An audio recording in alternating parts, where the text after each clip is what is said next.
Olá, a paz do Senhor a todos que me escutam nesse momento, a todos aqueles que assistem, onde quer que chegue a minha voz, onde quer que chegue essas imagens, eu lhes desejo a paz do Senhor a todos.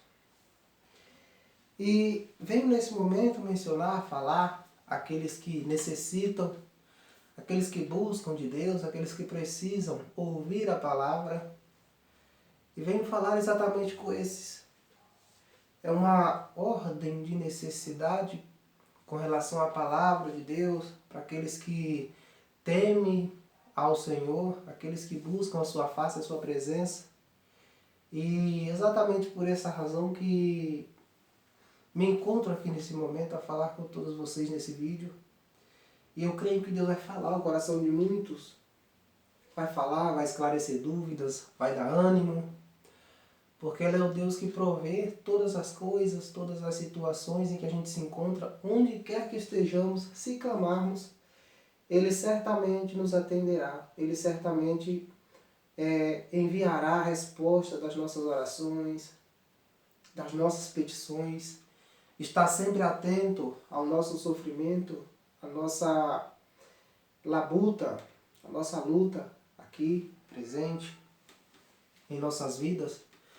Porque raramente é aquele que consegue viver sem ter alguma dificuldade, sem passar por algum problema, seja ele na vida financeira, seja espiritual, seja na saúde, seja na família. Ele é quem provê toda a resposta, como que eu vou dizer, todo o benefício, inclusive a salvação, que é o benefício maior que a gente pode obter da parte de Deus, é a salvação mediante a fé. E é exatamente disso que eu venho falar nesse vídeo hoje. É a fé, a respeito da fé. Onde se encontra ali no livro de Tiago, capítulo 1, indo diretamente à palavra, a partir do versículo 2, Tiago, capítulo 1, a partir do versículo 2, que fala assim no versículo 2. Na verdade, o título, né? Na minha Bíblia, a revista atualizada que é que eu uso, está escrito assim: o benefício das provações. Engraçado que às vezes a gente acha que as provações em que a gente passa, ela traz um certo, como é que eu vou dizer, não um certo benefício, mas um certo desgosto para a nossa vida. Quando na verdade há muitas provações que a gente passa, ela é benéfica, né? Ela é benéfica para nós. Até mesmo porque se a gente não chegar a lutar por algo, a gente nunca vai consegui-lo. Então é diante de provas, investidas, contradições opostas daqueles que não desejam ver o nosso sucesso, falando especificamente de Satanás, né? Que é completamente contra a palavra de Deus, contra o ensinamento de Cristo. Porque não é do desejo dele que ninguém aceite Jesus. Não é do desejo dele que alguém se converta a Cristo e receba o privilégio da salvação em Cristo Jesus.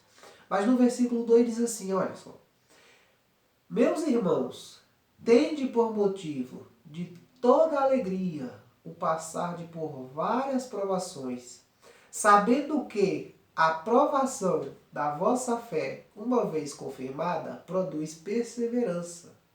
Ora, a perseverança deve ter ação completa, para que sejais perfeitos e íntegros, e em nada deficiente. Engraçado que quando ele vai falar para ter motivo da alegria ou passar por várias provações, ele não fala simplesmente da alegria. Ele fala de toda alegria. Ou seja, toda e qualquer ocasião em que a gente se encontrar, a gente deve se alegrar em Cristo Jesus.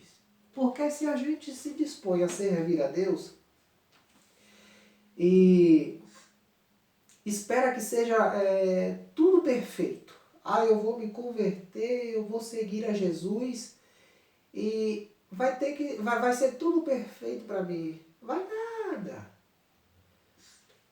Vai ser perfeito sim, em Cristo, a perfeição em Cristo. Mas aí é que vai vir as investidas.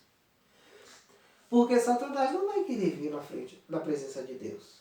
Ele não vai querer ver na presença de Deus. Então vai investir tudo que tem para tirar aquele que se chegou à presença de Deus, para tirar da presença de Deus. Ele vai investir tudo que tem. Então, a própria palavra menciona, né? Que o reino... Como é que é? Depois você procura o que eu estou falando aqui na palavra, na Bíblia, pesquisa, vê se eu estou falando alguma besteira, enfim. Você dá uma olhada lá. O reino de Deus é tomado à força. Ou seja, você tem que lutar por ele. Não é algo que vem de mão beijada. É algo que vem através de renúncia. É algo que vem através de obediência a Cristo. Renunciar ao mal, à vida passada, à corrupção, os maus pensamentos, a prostituição, renunciar os palavrões, renunciar à antiga vida que tinha, como é que eu vou dizer? Que certamente não é aprovada por uma vida com Jesus. Eu não estou dizendo que você tem que se reprimir de tudo, não, mas porque a própria Bíblia diz que tudo lhe é lícito, mas nem tudo lhe convém. Ou seja, a gente pode fazer tudo, mas nem tudo convém que a gente faça, porque nem tudo agrada a Deus. Então cabe a mim, cabe a você, buscar entender e procurar o que agrada a Deus para que a gente venha andar segundo a vontade dele.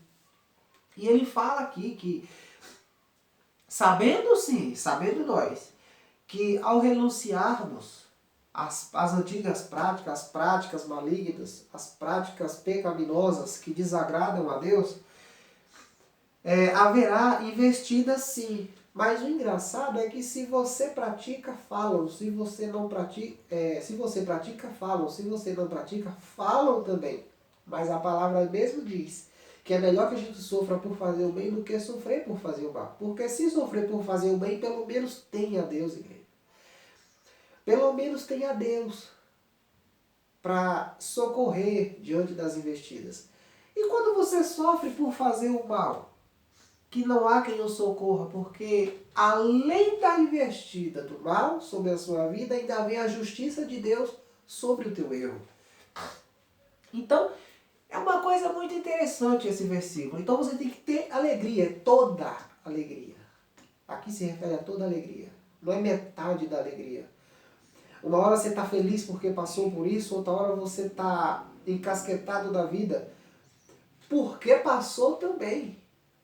Eu não devia ter passado, eu não mereço ter passado. Na verdade, Deus ele sabe todas as coisas e a própria palavra diz que tudo coopera para o bem daqueles que amam a Deus.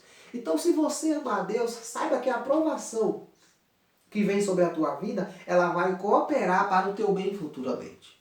Para o nosso bem futuramente. Nós que amamos, nós que buscamos a Deus, o mal que nos o suposto mal que nos sobrevém, ele vai cooperar para o nosso bem futuramente. Vai cooperar para o nosso aprendizado.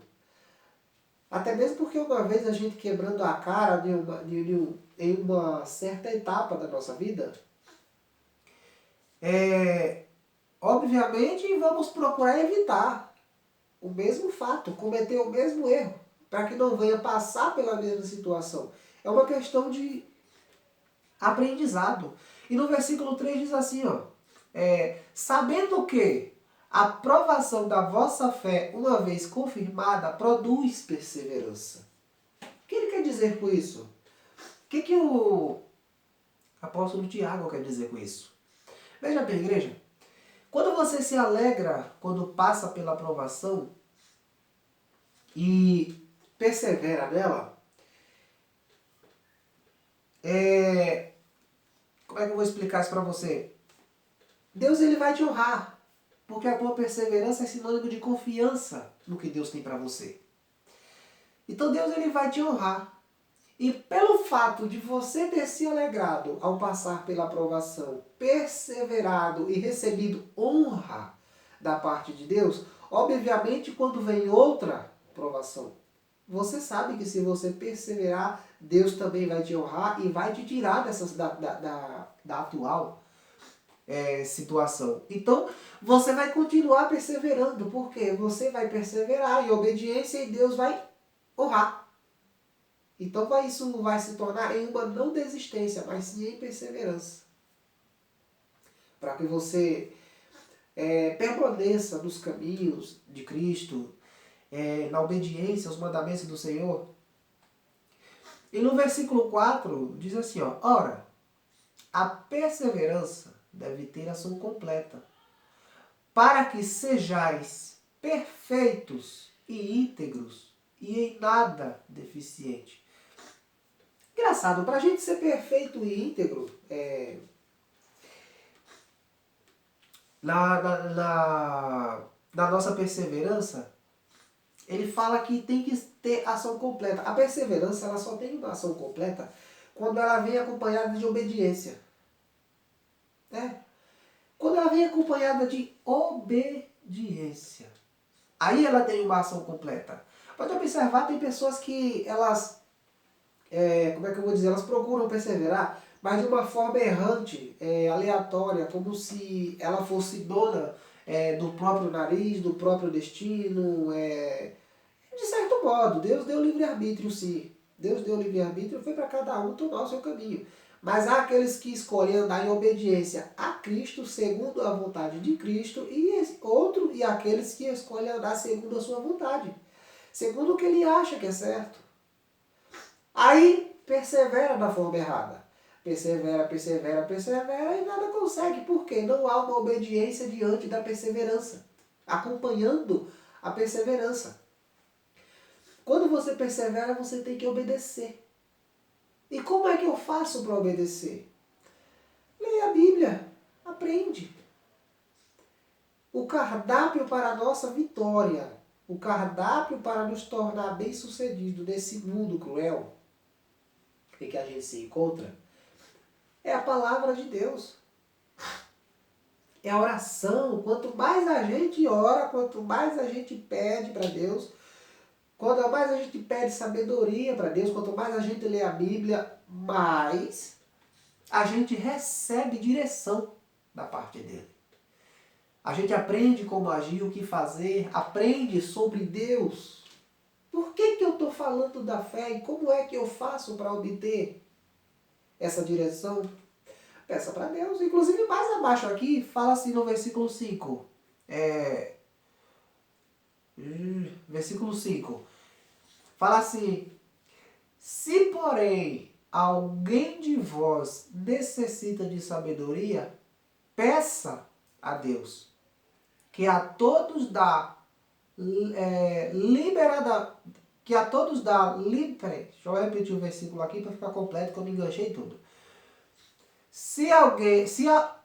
De novo, perdão.